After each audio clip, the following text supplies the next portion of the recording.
from the station working for you. This is WRTV News at 6, streaming now. You can donate plasma.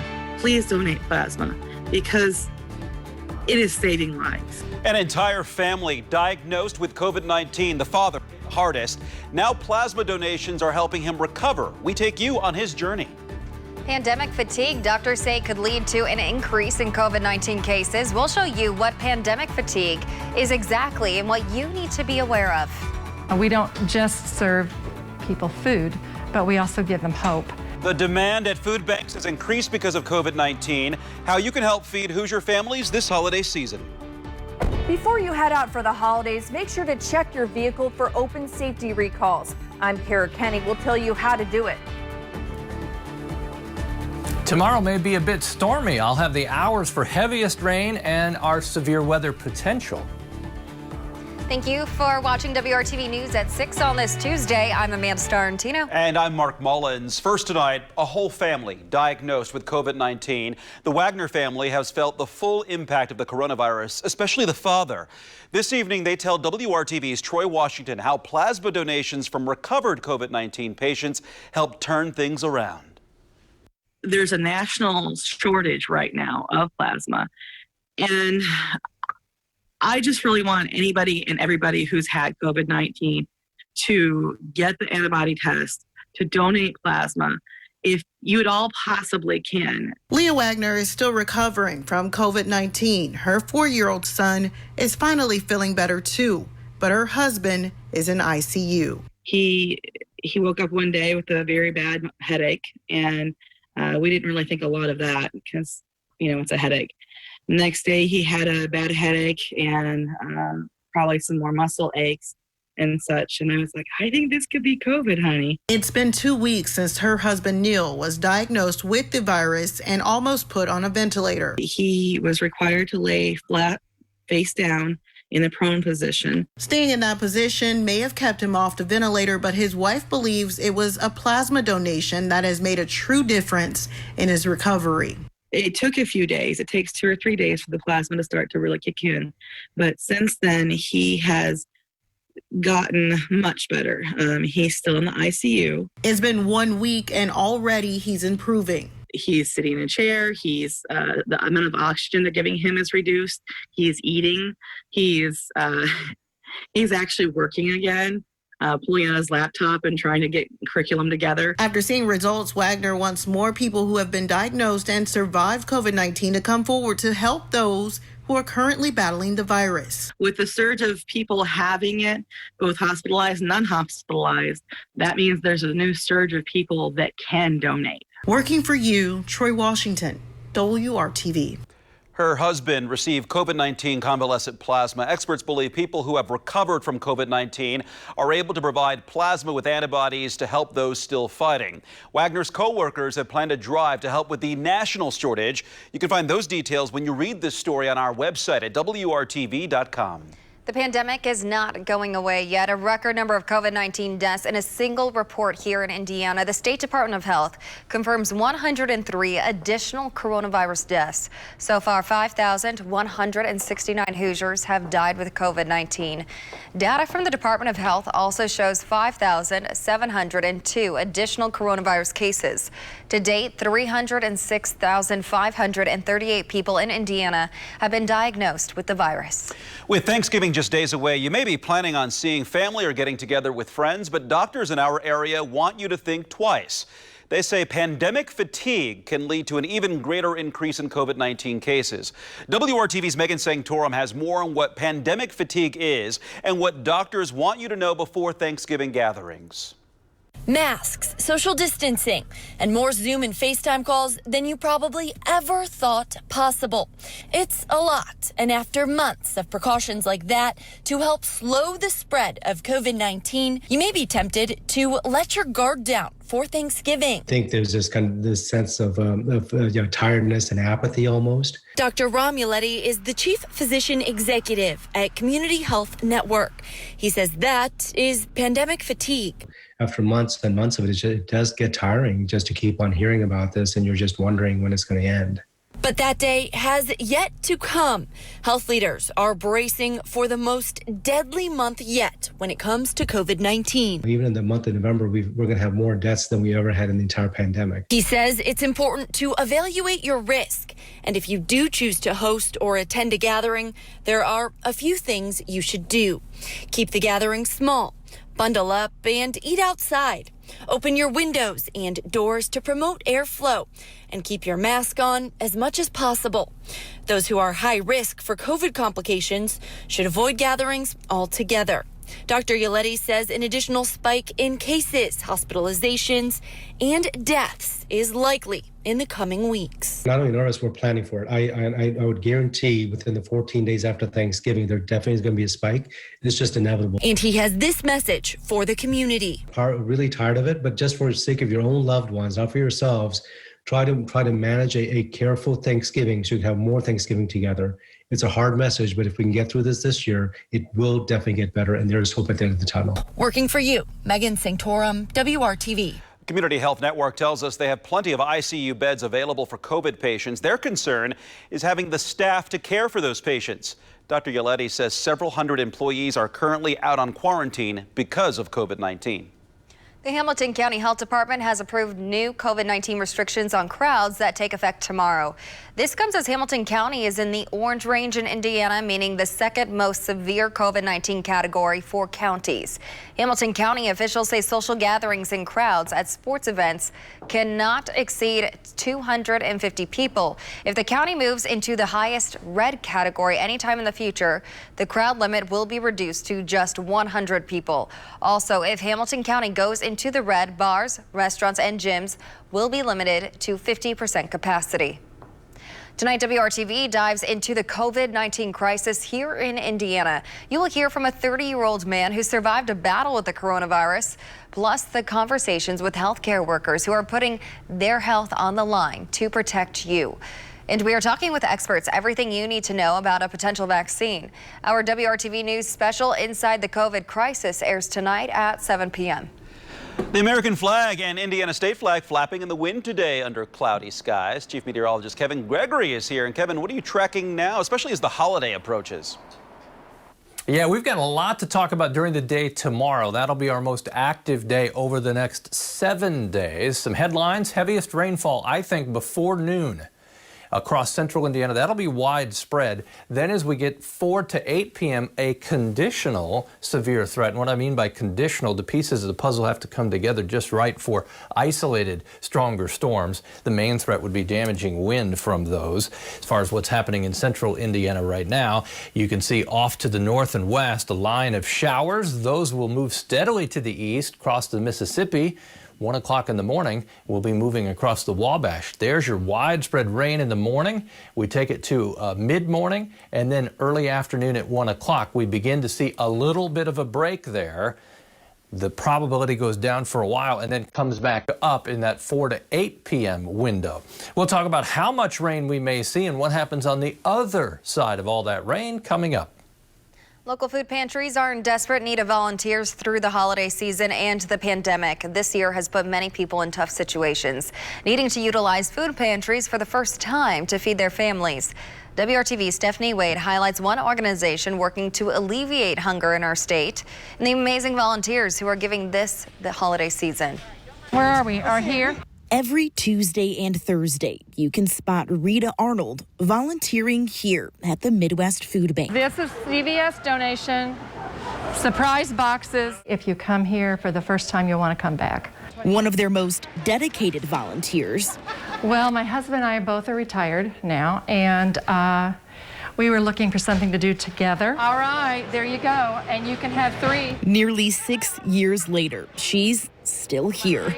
Arnold says it's her faith that motivates her to serve. Midwest is faith-based, and many of our agencies are also faith-based. So it's a very holistic approach. We don't just serve people food, but we also give them hope. Every 30 minutes on the dot, they distribute food to 4 different agencies, totaling 300 agencies and covering 72 counties. They'll offer childcare or counseling or job training or addiction recovery. And so within those 300 agencies, there's a ton of people that are being helped. The food bank tells me the need has dramatically increased because of the pandemic. They'll end up giving $50 million worth of food by the end of the year, double from last year. But Arnold says whether because of the coronavirus or not, the need is always going to be there. And that's why she does what she does. Unfortunately, we're always going to have people who are food insecure, whether it's because of a loss of job, or if it's because of single parents or whatever, or illness. We're always going to have seniors who are trying to decide whether to buy medicine or buy food. I just am glad that I can be a small part of it.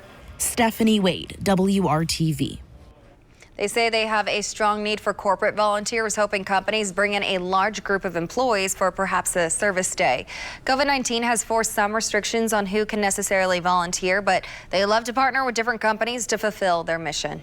Indianapolis Public Schools has returned to 100% remote instruction, and during that time learning from home, IPS is making sure their students get fed. Today, IPS began giving out meals to students at 25 drive-through locations across the school district. There will be no Thanksgiving meal provided, but after that, IPS will hand out meals every Tuesday and Thursday from 8 until 10 a.m. and from noon until 3 p.m. The meals are available to any child under 18, regardless of whether they attend an IPS school. General Motors just announced this week it will recall about 7 million big pickup trucks and SUVs worldwide to replace potentially dangerous airbag inflators. But WRTV Investigates found you may already be driving a vehicle with a defective airbag. Our Kara Kenny joins us with how you can find out and make yourself and others safer on the road. It's easy to see if your vehicle has an open safety recall. First, you need your vehicle identification number. You can usually find that right here on your windshield. You can also find it right here on your door jamb. And if you can't find it or you don't know where it is, you can also use your license plate number. Before you hit the road for the holidays, check to see if your vehicle has an open recall. Carfax estimates about 16 million vehicles have an open recall for airbags. 11 million are Takata airbags, but about 5 million are from other suppliers. You can check your vehicle by running your VIN through a site like the National Highway Traffic Safety Administration website or Carfax's free recall tool. What do you say to people that are like, this is going to cost me money to get this fixed? It is free to do the check to see if you have an open recall, and it is free to get it repaired. So we know for sure that people are driving less currently in 2020, and it might be a great time to take your vehicle into the shop. It usually only takes a couple hours to make this repair, and it is a free fix as well. 18 people have been killed in the United States and more than 250 injured from defective Takata airbag inflators exploding. Carfax data shows the number of vehicles with open safety recalls is rising. More than 55 million recalled vehicles are on the road today that haven't been repaired, up 5% from 2019. Getting a recall fixed on your car can protect you, your family, and others on the road. We've included links on how you can do a safety recall search in this story on the WRTV app and WRTV.com. Working for you, Kara Kenny, WRTV. Kara, thank you. Democracy 2020, we are finding out more than 3 million Hoosiers voted in the November 3rd general election. That's a record number of voters in Indiana. The Indiana Secretary of State's office says turnout was 65%, which is the highest turnout percentage the state has seen since 1992. The official tally shows that 3,068,000 of Indiana's 4.7 million registered voters cast a ballot. The data shows that Hamilton and Wells counties had the highest turnout in the state at 75%. It can be hard to find a job at any time, but especially during this pandemic. We're helping you out with the Hiring Hoosiers job feed. Hiring Hoosiers partners Ferion needs loaders on the east side of Indianapolis. Pay is $15.50 an hour. Your schedule must be flexible enough to work overtime on weekdays and weekends as needed. Manpower currently has job openings around the Indianapolis metro area. They need material handlers, production workers, janitorial staff, packers, cherry pickers, and much more. Cornerstone Autism Center is hiring ABA therapists for both of their Greenwood locations. You would work with children or young adults with autism on decreasing problem behaviors and increasing functional behaviors. Service Sanitation in Indianapolis needs a yard laborer. You'll be responsible for behind-the-scenes tasks that are required to run a portable sanitation facility. You'll be asked to load trucks, clean equipment, and much more. Learn more about all of these jobs on the Hiring Hoosiers Facebook page. Kevin. Well, change is ahead, Amanda. One of those, some pretty big temperature swings, mild tomorrow, and then you see the temperature drop. Coldest air next week, though. 3 Colts legends are now one step closer to the highest honor a professional athlete can receive. We've got details in moments. College basketball is back. We'll show you who's in action tomorrow and the new rules for fans.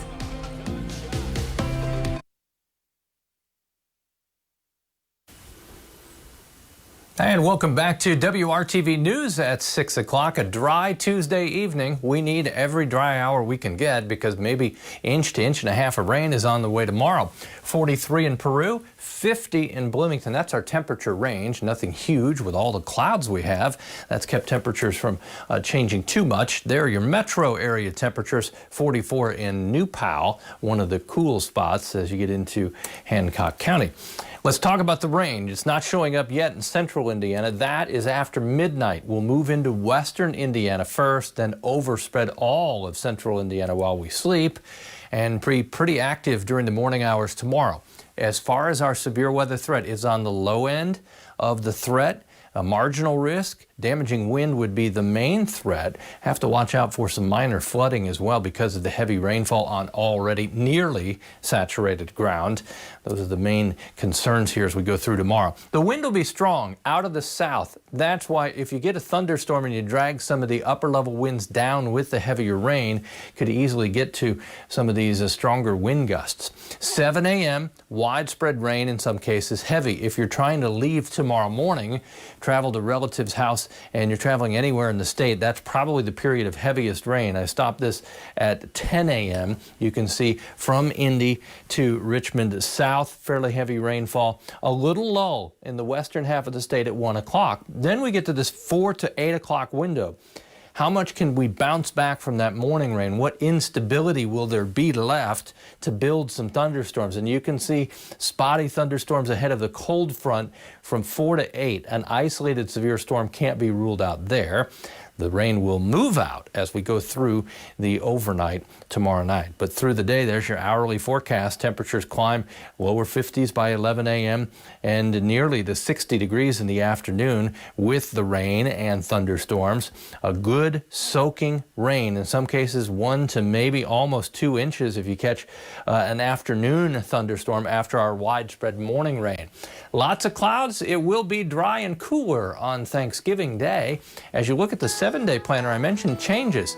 So we're in the 40s over the weekend, but in the 30s for highs Monday and Tuesday. Keep our eye on some snow shower potential as we get to Sunday night and Monday. Temperature will be down to 24 degrees by Tuesday morning. Amanda? Thanks, Kevin. Don't forget, we need your help to give children across central Indiana a Merry Christmas through the 20th annual WRTV Toy Drive. We are collecting new unwrapped toys at used store locations across central Indiana. Between now and December 11th, you will also be able to donate your toys to WRTV personalities in person at several area Simon Malls on December 5th. There's also more information on how you can make a financial donation at WRTV.com/Toy Drive. 3 Colts legends are among the 25 semifinalists for the Pro Football Hall of Fame's class of 2021. They include quarterback Peyton Manning and wide receiver Reggie Wayne, both members of the Colts' 2006-2007 Super Bowl winning team. The Colts drafted Manning in 1998, and he led the team to heights never before seen since the squad moved to Indianapolis in 1984. Manning played in Indy until 2011 when he went to the Denver Broncos to finish his career. The Colts drafted Reggie Wayne in 2001. He was one of Manning's and eventually one of Andrew Luck's top receiving targets. Wayne finished with the second most receiving yards in Colts history, only behind Marvin Harrison, who is already a Hall of Famer. Of course, Manning and Wayne are only semifinalists for the Hall of Fame at this point. We will learn if they get into the actual Hall of Fame class of 2021 during the week leading up to the Super Bowl in Tampa, Florida. Former Colt Cornelius Bennett is also a semifinalist for the Pro Football Hall of Fame. He played his final 2 seasons in Indianapolis. He was on the 1999 and 2000 squads. College basketball returns tomorrow for some of Indiana's most prominent programs. We want to remind you of the new rules for fans that stem from the pandemic. The IU men's basketball team opens up the season tomorrow night against Tennessee Tech at Assembly Hall in Bloomington. Tip-off is at 8 p.m. But a reminder, there will be no fans allowed, at least for now, at IU men's and women's basketball games. Indiana University says the decision is in response to the ongoing pandemic. And by the way, this is video of last season when fans were allowed at the games. The school says it will work with local and state health officials to determine if and when fans can return to watch live games. Butler will begin its season tomorrow night at Hinkle Fieldhouse against Western Michigan. Tip-off is at 6 p.m. Butler now says 1,500 fans instead of 2,200 will be able to watch the Bulldogs play in person. The 2,200 figure was about 25% of Hinkle Fieldhouse's capacity, but the university says it voluntarily reduced the number of fans, taking into account the increase in COVID-19 cases. And tomorrow, the Purdue Boilermakers will take on Liberty in the Space Coast Challenge in Melbourne, Florida. Tip-off is at 5:30 p.m. Again, this game is in Florida, but when Purdue does have home games at Mackey Arena, it will be without fans. We'll be right back.